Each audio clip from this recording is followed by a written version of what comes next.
Hi everyone, welcome back to my channel, and if you're new here, my name is Melinda and I post cute, crafty, cozy vlogs on my channel. So if you love anything cozy, make sure to hit that subscribe button for more content like that. Let's go back to how fun our childhood was as an adult, and let's do some really fun hobbies. I don't want to be on my phone as much anymore, and I think that everyone should. Let's normalize doing creative things to stimulate our brain so that our brain is not constantly looking for a dopamine hit by scrolling aimlessly on TikTok. So in this video, I thought of making a video just talking about different hobbies that you can do that are inexpensive, because I'm so sick and tired that every time that I look up hobbies to do, I get Pilates, yoga, and really expensive hobbies that I can't afford. So these are some hobbies that you can do under 100 grand. So if I look down, it's because I wrote everything down on my iPad, so excuse that. The first hobby, a lot of people that already follow my channel are not going to be surprised that this one is on the list, but the first one is crochet. Crochet is a really good hobby to do, especially because it's super easy to learn. I literally didn't ask anyone to teach me. I literally learned on the internet from scratch, and now I would like to think I'm an advanced crocheter. And yarn is only about 35 to 45 rand, and in Zambia yarn is about from the cheapest is like 13 kwacha to over to 65 kwacha for quality yarn. So this hobby is quite affordable for someone that is trying not to break the bank with a hobby. The next one is room decor. I think this one is the most fun because you can decorate your room in any sort of way. Another cool thing you can do is repurposing. A lot of the things that I'm trying to recommend are hobbies that are good for the environment and don't harm the environment by overconsumption. So another really cool thing you can do is upcycling some thrifted items that you found. You can maybe find a vase or something at the thrift store and maybe paint on it, or just embroider something crocheted for the vase. And I feel like you can just go wild with it. You can crochet some vines if you decide to go with the crocheting hobby, or you can repurpose and recycle some thrifted items. Don't even have to stick to a rule book because there's so many different ways you can go about it. Origami, or just making cute crafts and printing posters. That's something that I did for my room. And also investing in soft light. I don't like using my main lights. I like to use like a sunset lamp and fairy lights. I think that's a really good investment if you're someone that also doesn't like to use the big lights. Journaling is one of the easiest hobbies to have because all you need is a little notebook and a pen, and notebooks are generally usually under 100 rand, and you can get them at any stationery store or any sort of craft store. And the best thing about journaling is that it allows you to spend time with yourself. That's something that I've been trying to get into recently. I've started journaling also, but I really think another way to romanticize it for yourself so that it's even more fun is if you customize your journal book. I've seen a lot of girlies do this on TikTok where they make little leather like covers for their journals, and I think it's so cute and it's such an intimate way to store your thoughts and your ideas. The fourth hobby is beadwork, or bead bracelets and necklaces. This one is something that I've always wanted to do as well, but I just haven't found the time because I literally have a new hobby every single season. But beadwork, I'm gonna put it into categories because there's different types of beadwork. So we're gonna start off with the jewelry side.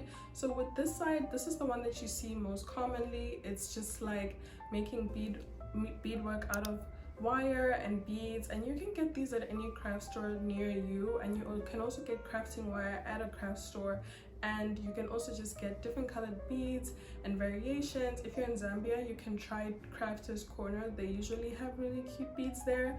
And then the other side of beadwork is having beadwork plants. I thought this was a really cool idea because I've never seen it before, and I just thought it was super cute because you can literally make up any sort of pattern you want because you're literally making your own plant from scratch, and you can customize it, and it looks really cute in the sunlight. That's another hobby that I've also been wanting to get into, but I can't do them all, you know.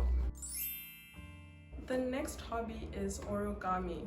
This one is literally just paper. You probably have paper lying around that you can turn into different shapes and different sculptures for your room. I mentioned it when I was talking about the room decor, but it's a really cool and actually calming hobby to do. I used to do this a lot in like primary school and high school, but I stopped.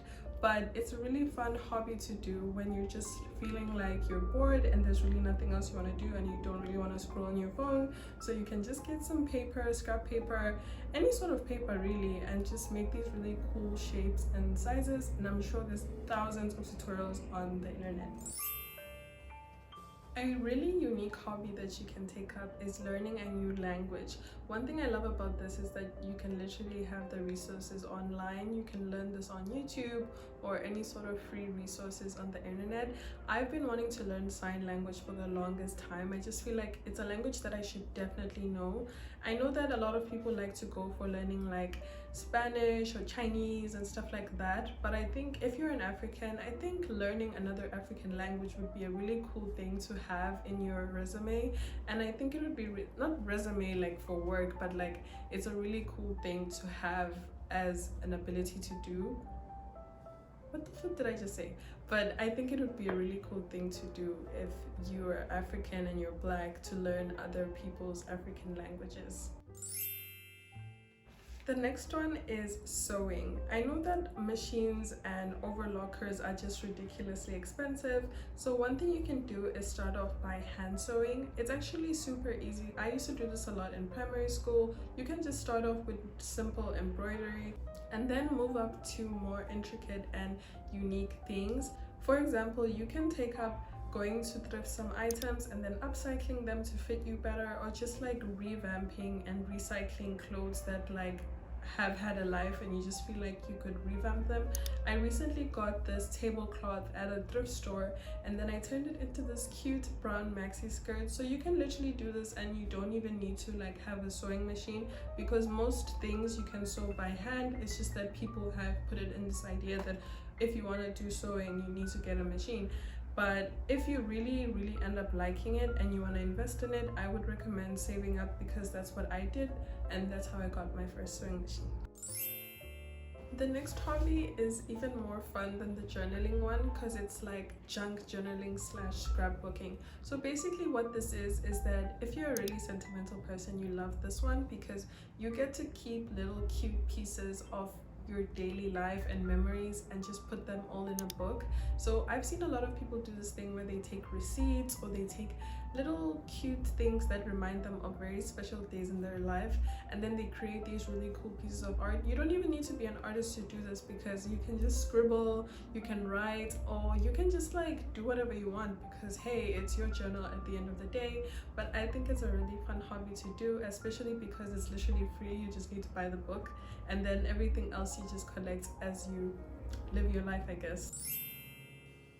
Another cool hobby that you can do is oil pastel paintings. So what this is these cute little oil pastels. It's like crayons, but it's like oil based, I think. So because canvases can also be really expensive, what you can do is recycle some old cardboard and just draw over that. And you don't even need to be like super experienced in drawing or with this oil pastel crayon thing, because you can literally just look up some tutorials and just look for inspo and just try to replicate it. It's quite more easy in my opinion than painting is, because with painting you really need to know how to blend, whereas with this you can just like, it's like coloring but like more advanced.